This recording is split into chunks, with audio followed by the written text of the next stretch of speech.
Hi అండి, మీరు ఎలా ఉన్నారు? నేనైతే చాలా బాగున్నాను. మీరు కూడా బాగున్నారని అనుకుంటున్నాను. ఈరోజు సండే కదండి. మీ ఇంట్లో ఏ వంట చేస్తున్నారో కామెంట్ చేయండి. మా ఇంట్లో అయితే నా స్టైల్లో బోటీ కర్రీ చేస్తున్నానండి. బోటీని వేడి నీళ్ళలో 4 సార్లు శుభ్రం చేసుకున్న తర్వాత కుక్కర్లో కొంచెం పసుపు వేసి నేను వాటర్ కూడా పోయకుండా కుక్ చేస్తున్నానండి. వాటర్ అయిపోయి వచ్చేస్తాయి, అందుకని కుక్ చేస్తున్నానండి. 4 విజిల్స్ వచ్చే వరకు కుక్ చేసుకున్నాను. కుక్ చేసుకున్న తర్వాత కొంచెం పొయ్యి మీద బాండీ పెట్టి నాకు సరిపడా ఆయిల్ పోసుకున్నానండి. కర్రీకి సరిపడా ఆయిల్ పోసుకున్నానండి. నేను ఇంత అని చెప్పలేను, చెప్పాను మీకు ముందు వీడియోలో కూడా. నేను ఇంత అని చెప్పలేను, నేను కర్రీని చూసుకొని పోసుకుంటానండి. అందుకే ఆయిల్ సరిపడా పోసానండి. కర్రీకి సరిపడా ఆయిల్ పోసాను. నేనైతే 2 మీడియం సైజు ఉల్లిపాయలు అయితే తీసుకున్నాను. ఉల్లిపాయలు ఒక 7 పచ్చిమిరపకాయలు తీసుకున్నానండి. అవి కట్ చేసుకొని వేసుకుంటున్నానండి. అవి కొంచెం ఫ్రై అవ్వాలండి. కొంచెం గోల్డెన్ కలర్ వచ్చేంత వరకు ఫ్రై చేసుకోవాలి. ఫ్రై చేసుకున్న తర్వాత మనం 2 స్పూన్లు అల్లం వెల్లుల్లి పేస్ట్ వేసుకోవాలండి. 2 స్పూన్లు అల్లం వెల్లుల్లి పేస్ట్ వేసుకున్న తర్వాత అది కూడా కొంచెం ఫ్రై అవ్వాలండి.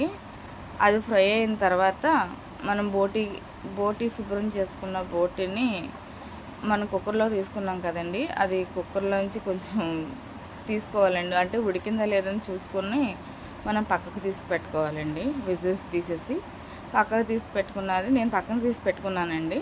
పక్కకు తీసి పెట్టుకున్న తర్వాత నేనైతే అల్లం వెల్లుల్లి పేస్ట్ వేసానండి. అల్లం వెల్లుల్లి పేస్ట్ వేగిన తర్వాత నేనైతే బోటీ వేస్తున్నానండి.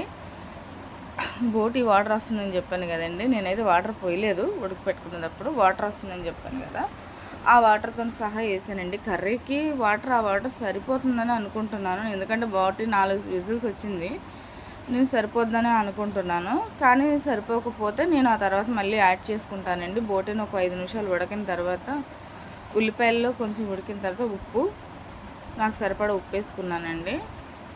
2 స్పూన్లు కారం వేసుకోవాలి. 2 స్పూన్లు కారం వేసుకున్న తర్వాత అది కలిపిన తర్వాత వాటర్ వస్తే సరిపోతాయా లేదా అన్నది ఒకసారి చెక్ చేసుకోవాలి.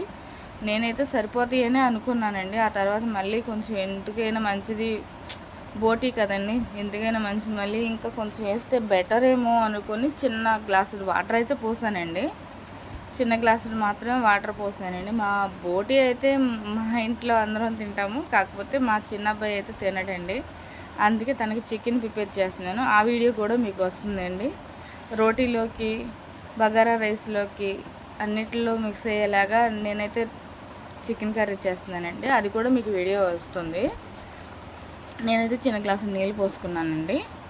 చిన్న గ్లాసు నీళ్ళు పోసుకున్న తర్వాత నేనైతే ఒక 10 నిమిషాలు ఉడకనిచ్చానండి. బాగా ఒక 10 నిమిషాలు 15 నిమిషాల వరకు, నాకైతే 20 నిమిషాలు పట్టిందండి అది కుక్ అవ్వడానికి. ఒక 20 నిమిషాల వరకు నేను కుక్ చేసి పెట్టుకున్నాను. కరివేపాకు ఒక గిన్నెడు కరివేపాకు వేసానండి. అంటే గిన్నెడు అంటే ఏం కాదు, నేనైతే కొంచెం ఎక్కువగానే వాడతానండి కర్రీస్లో అయితే కరివేపాకు. అందుకని నాకు సరిపడా బట్టి నేను కరివేపాకు కూడా యాడ్ చేసుకున్నానండి. నేను కొత్తిమీర ఎక్కువ వాడను, ఎందుకంటే దాని స్మెల్ నాకు నచ్చదు. అందుకనే నేను కొత్తిమీర ఎక్కువ వాడనండి. పుదీనా అన్న వాడతానేమో కానీ కొత్తిమీర అయితే వాడను. అందులో నేను మా అమ్మ వండిన వంటలో నేను మార్పులు చేర్పులు అంటే నేను ఇవే చేశానండి.